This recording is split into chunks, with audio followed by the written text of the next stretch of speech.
Ikan yang tenggelam episode kita pada malam hari ini. Pak Mario, tadi Bapak bicara mengenai upaya di segmen yang pertama, Pak. Ya. Lalu bagaimana dengan saya memiliki teman-teman yang selalu berdalih mereka tidak berupaya karena mereka sedang mensyukuri apa yang sudah mereka miliki. Bagaimana komentar Bapak mengenai hal ini, Pak? Itu masih baik, Pak Suli. Sahabat Indonesia yang super. Yang menjadikan ikan itu tenggelam atau menjadikan kita tenggelam dalam kesedihan atau kesulitan karena kita lupa dengan yang kita miliki karena sedang sibuk menginginkan yang belum kita miliki. Berapa banyak orang hari ini yang kalau pergi ke rumah itu bukan karena mensyukuri yang sudah ada dan menggunakannya untuk membangun kehidupan yang lebih baik, dibandingkan dengan yang keluar dari rumah karena menginginkan yang belum dimilikinya. Saya boleh berdiri? Silakan, Pak. So, kalau boleh saya gambarkan di sini. Ada orang yang kebahagiaannya adalah kalau sudah punya rumah. Ada yang begitu. Ada yang sedang berjanji nanti kalau aku sudah punya rumah, aku akan lebih bahagia. Ada yang begitu toh? Good. Ada yang kalau sudah punya kendaraan, gitu. Ada, terutama banyak sekali ini yang menanti apa ini? Cincin berlian.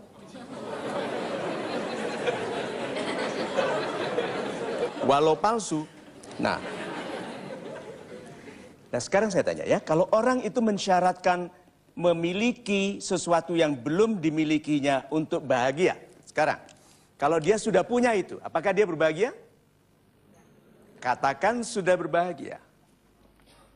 Lalu itu semua tidak ada lagi, berbahagia?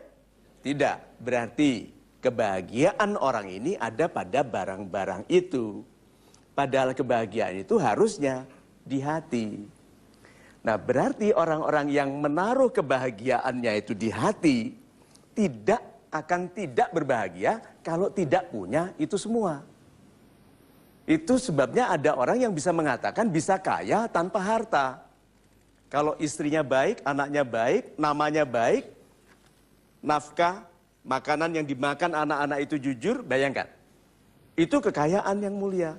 Nah, jadi kalau begitu, bagaimana kalau kita berhenti menginginkan yang belum kita miliki dengan cara melupakan yang sudah kita miliki?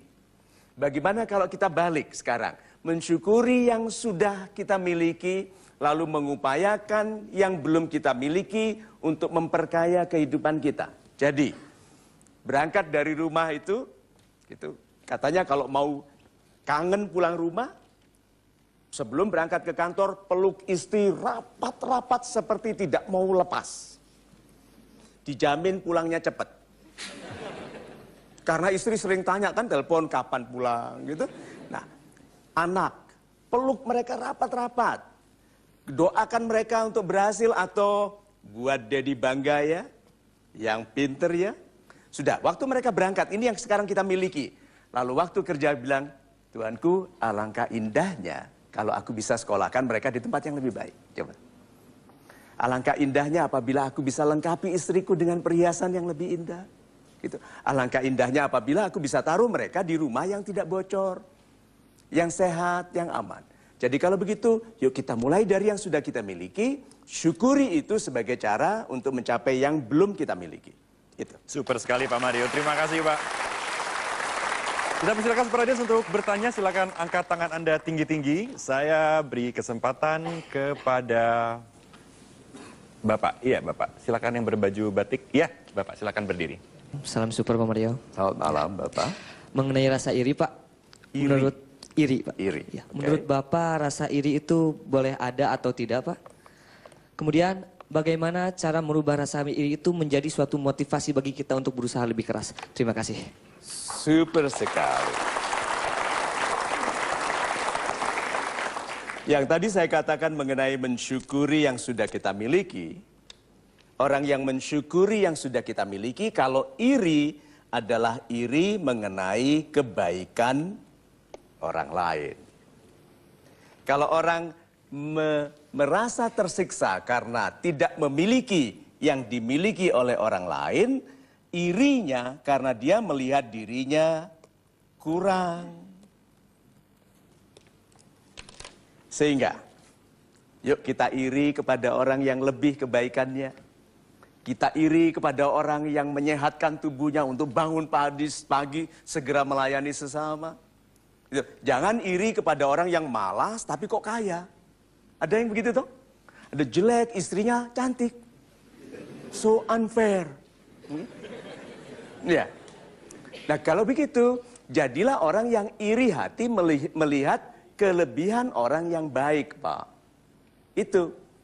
Nah, caranya, bersainglah dengan diri Anda sendiri, Pak. Anda tahu kalau Anda masih malas. Anda tahu kalau Anda masih suka menunda. Anda tahu kalau Anda meragukan yang Anda lakukan. Anda takut tentang masa depan. Masih tahu toh? Good. Irilah dengan orang-orang yang ikhlas, Pak. Kenapa? Orang-orang ikhlas itu tahu kalau dia berhasil, dia diberhasilkan. Bukan karena dia pandai. Kalau gitu saya teruskan dengan satu bahasan lagi. Waktu Anda berdoa, karena Anda punya proyek untuk Anda laksanakan. Apakah Anda berdoa juga supaya proyek itu tidak gagal? Iya. Iya. Padahal Tuhan itu bisa menggagalkan untuk kebaikan. Terus kenapa Tuhan diminta untuk memberhasilkan sesuatu tanpa ada kemungkinan menggagalkan untuk lebih baik? Berarti ikhlas itu betul-betul plong, ini rencanaku Tuhan, aku kerjakan, tugasku adalah melakukannya, tugas Tuhan memberhasilkannya termasuk menggagalkannya dulu. Itu. Super sekali Pak Mario, terima kasih Pak.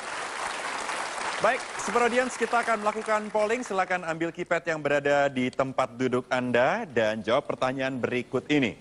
Manakah yang Anda pilih? A. Mengalir seperti air. B. Rezeki sudah ada yang mengatur. Ataukah C. Hidup ini sementara. 5 detik. 5, 4, 3, 2, 1. Terima kasih. Tepuk tangan untuk pilihan Anda. Pemirsa, tetaplah bersama kami selalu di Mario Teguh Golden Wings. Kita tidak tahu logika dari perhitungan di akhirat karena belum ada yang pulang dan cerita.